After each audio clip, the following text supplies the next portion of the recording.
नमस्कार, मेरा नाम है अमिताभ और दृष्टि आईएएस की इन-डेप्थ श्रृंखला में एक बार फिर से आपका स्वागत है।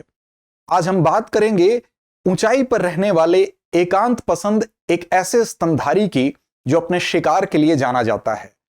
यूं तो किर्गिज संस्कृति में उसकी बहादुरी, उसके साहस और उसके बड़प्पन के लिए उसको कुल देवता के रूप में भी पूजा जाता है, लेकिन कुछ वजहों से वो संकटग्रस्त प्रजाति की श्रेणी में शुमार होने के कारण वैश्विक चिंता का भी विषय है।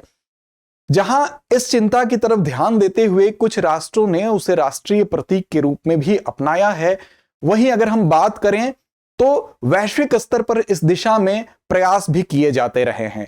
हाल ही में कुछ ऐसा ही संदर्भ लेके आपके सामने आए हैं जिसकी वजह से यह स्तनधारी फिर से चर्चा में है। तो आइए देखते हैं क्या है वो संदर्भ। इस पूरे संदर्भ को हम समझने की कोशिश करेंगे। आज का टॉपिक हमारा है हिम तेंदुआ।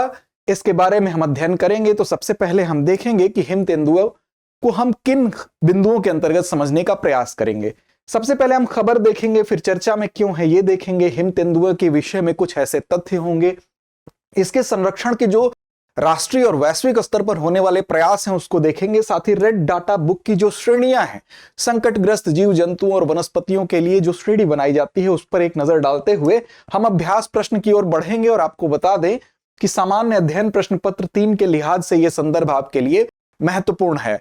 तो अपनी चर्चा को हम शुरू करते हैं। सबसे पहले हम देखते हैं खबर। तो खबर है डाउन टू अर्थ से, snow leopard enigmatic big cat of high Asia now national symbol of Kyrgyzstan. तो किर्गिस्तान ने इसको राष्ट्रीय प्रतीक के रूप में अपनाया है। तो सबसे पहले हम देखेंगे चर्चा में क्यों है। इससे पहले आपको बता दें कि अफगानिस्तान ने भी इसको अपने राष्ट्रीय पशु के रूप में अपनाया है इससे पहले। इसके अलावा अगर हम बात करें पाकिस्तान की, तो पाकिस्तान में ये राष्ट्रीय धरोहर पशु के रूप में जाना जाता है। भारत की अगर बात करें तो भारत में लद्दाख में इसको राज्य पशु के रूप में वरीयता दी गई है, अपनाया गया है। वहीं लद्दाख में ही जो हेमिस क्षेत्र है, उस हेमिस क्षेत्र को हिम तेंदुए की वैश्विक राजधानी के रूप में भी जाना जाता है। तो आइए सबसे पहले देखते हैं चर्चा में क्यों है। जैसा कि खबर में ही बताया गया कि किर्गिस्तान, वहां के जो राष्ट्रपति हैं सदीर झपारो, उनके द्वारा यह घोषणा की गई। 1 डिग्री पर हस्ताक्षर करने के साथ साथ यह बताया गया कि इसको राष्ट्रीय प्रतीक के रूप में स्वीकार किया जा रहा है। साथ ही इसकी आबादी और पारिस्थितिकी तंत्र की रक्षा करने के विषय में भी अब प्रयास किए जाएंगे। और किसी भी राष्ट्र का जब राष्ट्रीय या प्रतीक चिन्ह के रूप में किसी चीज को अपनाया जाता है तो अनेक सरकारी स्मारकों पर, सरकारी संस्थानों से संबंधित दस्तावेजों पर उसका अंकन होता है। इसके लिए लोगो डिजाइन किया जाता है। तो उस प्रतीक के रूप में लोगो डिजाइन करने के लिए भी आदेशित कर दिया गया है। एक नजर अगर किर्गिस्तान के ऊपर डालें तो आप ये देख सकते हैं इसकी अवस्थिति यहां पर है मध्य एशिया में। और आपको बता दें कि 1991 में सोवियत संघ के विघटन के बाद किर्गिस्तान अस्तित्व में आया था। इसकी बाउंड्री पर एक नजर डालें तो आप देख सकते हैं ये कजाकिस्तान, उज्बेकिस्तान, साथ ही आप देखें तजाकिस्तान और इधर चाइना के साथ ये बाउंड्री साझा करता है। तो किर्गिस्तान में ही यहाँ के राष्ट्रपति के द्वारा घोषणा करने के साथ ही इसको राष्ट्रीय प्रतीक के रूप में अपनाया गया है। इस वजह से हिम तेंदुआ फिर से चर्चा में है। तो आइए एक नजर डालते हैं हिम तेंदुआ के ऊपर। बेसिकली हिम तेंदुआ जो है ये रेड डाटा बुक में सम्मिलित पहले से था, इस वजह से भी इसकी चर्चा होती रहती थी। मध्य एशिया और विशेष रूप से दक्षिण एशिया के साथ भारत के हिमालयी क्षेत्र में यह पाया जाता है।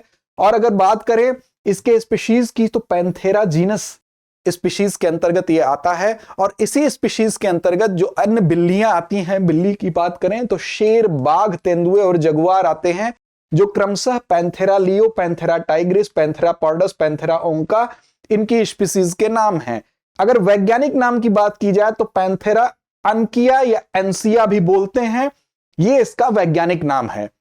हिम तेंदुए के विषय में विशेष रूप से इसका जो वैज्ञानिक नाम है पैंथेरा अनकिया, उसको आप याद रखेंगे।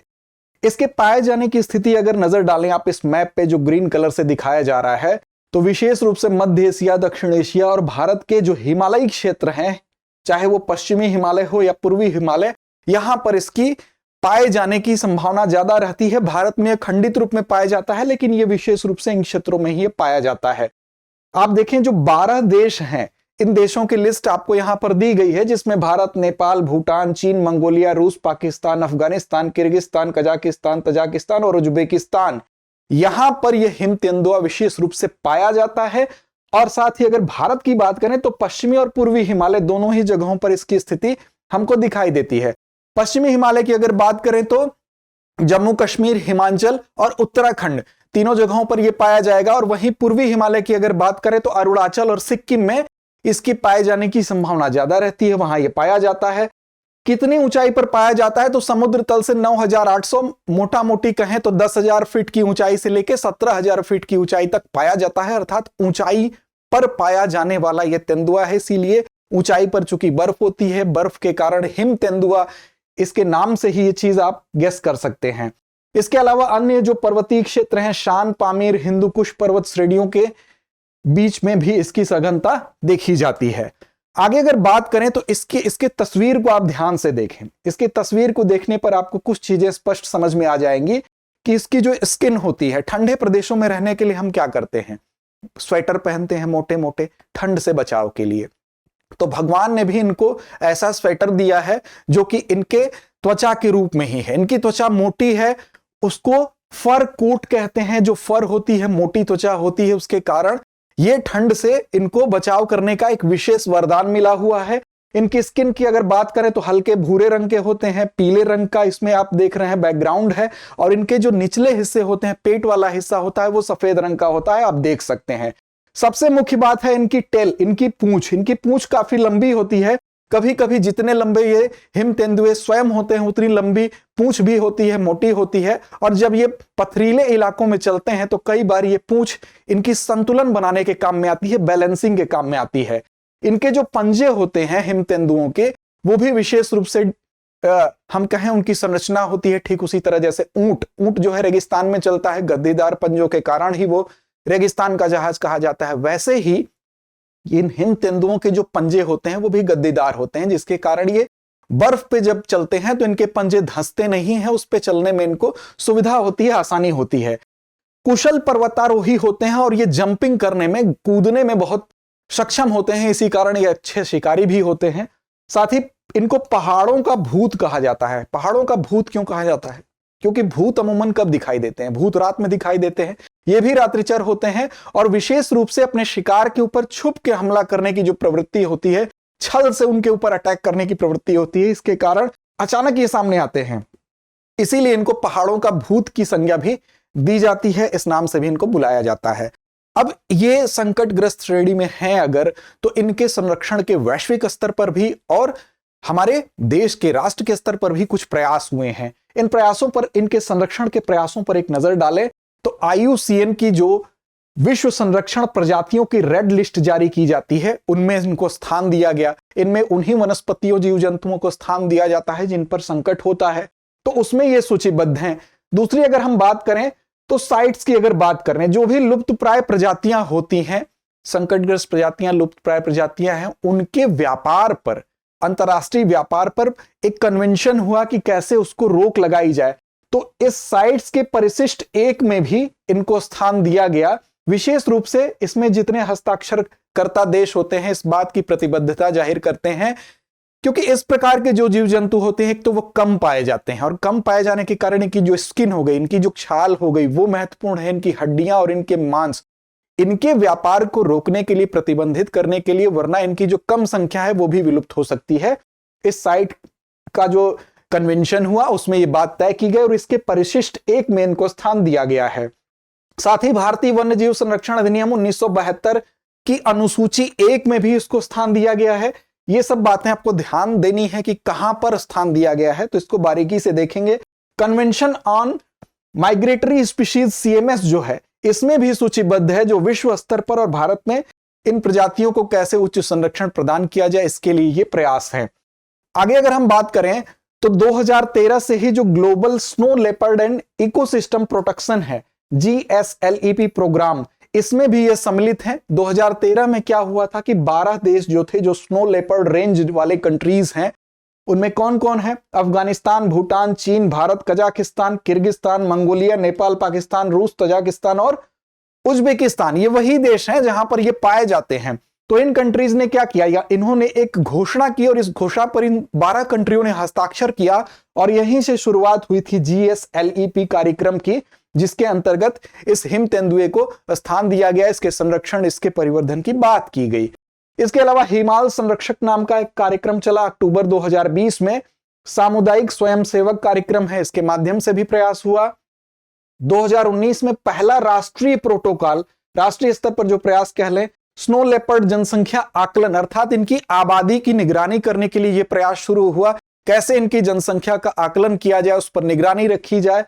इसके अलावा सिक्योर हिमालय नाम से वैश्विक पर्यावरण सुविधा के तहत यूएनडीपी ने जो ऊंचाई पर स्थित जैव विविधता के संरक्षण के लिए और स्थानीय समुदायों की निर्भरता को उस पर कम करने के लिए, ताकि इनका शिकार ना हो जाए वरना ये वैसे ही समाप्त हो जाएंगे, इसके लिए इस परियोजना का वित्त पोषण शुरू हुआ और सिक्योर हिमालय चलाया गया। प्रोजेक्ट स्नो लेपर्ड, इसकी बात करें तो ये निवास स्थान के इनके संरक्षण के लिए और स्वयं इन हिम तेंदुओं के संरक्षण के लिए यह कार्यक्रम प्रोजेक्ट स्नो लेपर्ड की शुरुआत 2009 में की गई। ये सन भी आप ध्यान रखेंगे, ये प्रयास शुरू हुए। उसी तरह से हिम तेंदुआ संरक्षण प्रजनन कार्यक्रम, अर्थात इनकी संख्या को कैसे बढ़ाया जाए, क्योंकि ये प्रजनन करने में भी बहुत सक्षम नहीं होते हैं, तो इनके संख्या को बढ़ाने के लिहाज से यह कार्यक्रम शुरू किया गया।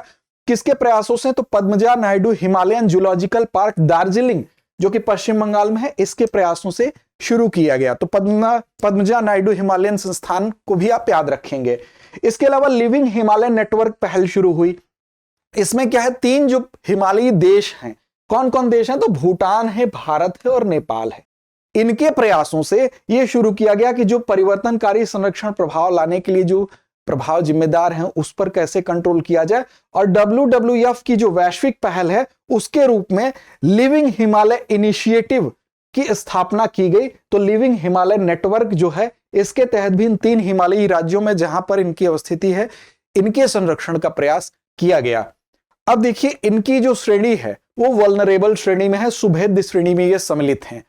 अब इन विशेष श्रेणियों को हम थोड़ा सा समझ लें, क्योंकि अक्सर परीक्षा में हमें बहुत कंफ्यूज करते हैं। तो देखिए, यहां पर बेसिकली इनकी रेड डाटा बुक जो जारी की जाती है, संकटग्रस्त प्रजातियों की जो श्रेणी है, उसमें 9 श्रेणियां होती हैं। उन 9 में 8 आपको दिखाई दे रही होगी और एक 9वीं श्रेणी है। एक नजर डालते हैं। देखिए, सबसे पहले यहां एक्सटिंक्ट EX श्रेणी है। इसमें क्या है? इसमें कोई ज्ञात व्यक्ति शेष नहीं है, मतलब वो मौजूद नहीं है।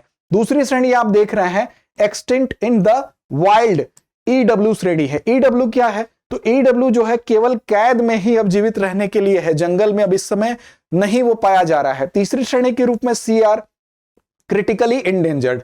तीसरी श्रेणी कह रहा है कि गंभीर रूप से लुप्त प्राय, मतलब जंगल में विलुप्त होने का अत्यधिक जोखिम है ऐसी श्रेणी के ऊपर, जो क्रिटिकली इंडेंजर्ड है। चौथी श्रेणी क्या है? लुप्त प्राय, इंडेंजर्ड, मतलब जंगल में विलुप्त होने का जोखिम सबसे ज्यादा है, उच्च जोखिम है, इंडेंजर्ड श्रेणी उसको कहते हैं। 5वीं श्रेणी क्या है? सुभेद्य श्रेणी, जिसके अंतर्गत अभी हिम तेंदुआ है। क्या है सुभेद्य श्रेणी? वल्नरेबल श्रेणी। तो जंगल में खतरे का उच्च जोखिम है इस श्रेणी में, ये ध्यान रखेंगे, मतलब खतरा है। लुप्त प्राय और सुभेद्य, इन दोनों के बीच के अंतर को आप समझेंगे। लुप्त प्राय जंगल में विलुप्त होने का उच्च जोखिम है, और यहां पर जंगल में खतरे का उच्च जोखिम है। अब छठी श्रेणी क्या है? खतरे के करीब, एंटी श्रेणी। एंटी क्या है? नियर थ्रेटन्ड, खतरे के करीब है, जल्द ही खतरे में पड़ने की संभावना है। फिर लीस्ट कंसर्न अर्थात LC श्रेणी जो है, इसकी अगर बात कर ले तो न्यूनतम चिंता की बात है, सबसे कम जोखिम है, अधिक जोखिम वाली श्रेणी के योग्य ये नहीं है।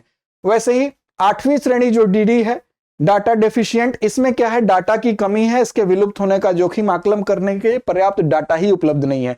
वैसे 9वीं श्रेणी जो है, जो यहां मेंशन नहीं है, वो है मूल्यांकन नहीं किया गया, NE, मानदंडों के अनुसार अभी तक उसका मूल्यांकन किया ही नहीं गया।